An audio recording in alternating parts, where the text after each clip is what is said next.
महायुती सरकारने विधानसभा निवडणुकीआधी सुरू केलेली लाडकी बहीण योजनेचा खर्च झेपत नसल्याचे समोर आले आहे। या योजनेसाठी 48,000 कोटी रुपये लागणार असल्याने इतर अनेक योजना बंद करण्याच्या हालचाली सुरू असल्याची माहिती आहे। तसेच 30% सरकारी खर्चाला कात्री लावण्याचा निर्णय घेण्यात आला असून राज्याच्या एकूण वार्षिक तरतुदीच्या 70%च निधी खर्च करण्याच्या सूचना अर्थ खात्याने विविध विभागांना दिल्या आहेत। वृत्त सविस्तर जाणून घेण्याकरता चॅनलला सबस्क्राइब जरूर करा। 70% निधीपैकी निवृत्ती वेतन, शिष्यवृत्ती, विद्यावेतन, सहाय्यक अनुदानित वेतन, कर्ज रक्कम, कर्जाची परतफेड तसेच अंतरलेखा हस्तांतरे या विभागांना 100% निधी खर्च करता येणार आहे।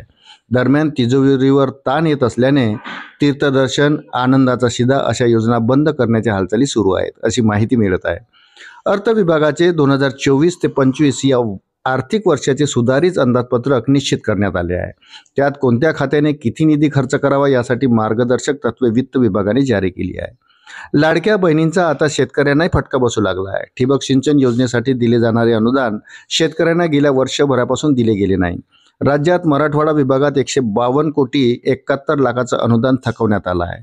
छत्रपती संभाजीनगर जिल्ह्यात सरकारने शेतकऱ्यांचे 5 कोटी 60 लाख रुपये थकवले आहे। वित्त विभागाने सरकारी खर्चावर मर्यादा आणल्या आहेत। विदेश प्रवासाचा खर्च, विविध प्रकाशने, संगणक खर्च, इतर प्रशासकीय खर्च, जनहितार्थ खर्च, लहान बांधकामे, सहाय्यक अनुदान, मोटर वाहने, यंत्रसामुग्री, मोठी बांधकामे, गुंतवणुकीसाठी निधी लागणार असेल तर 18 फेब्रुवारीपर्यंत निवेदन सादर करावे, सूचना विभागाने अशा सूचना दिल्या आहेत। कोणत्या योजनेला किती पैसा मिळेल? लाडकी बहीण योजना 46,000 कोटी, मुख्यमंत्री युवा प्रशिक्षण 5,500 कोटी, बळीराजा वीज सवलत योजना 14,761 कोटी, मुलींना मोफत उच्च शिक्षण 1800 कोटी, मुख्यमंत्री अन्नपूर्णा योजना 1300 कोटी, लेक लाडकी योजना 1000 कोटी, लेक लाडकी योजना, मुख्यमंत्री वयोश्री योजना 480 कोटी, गाव तिथे गोदाम योजना 341 कोटी।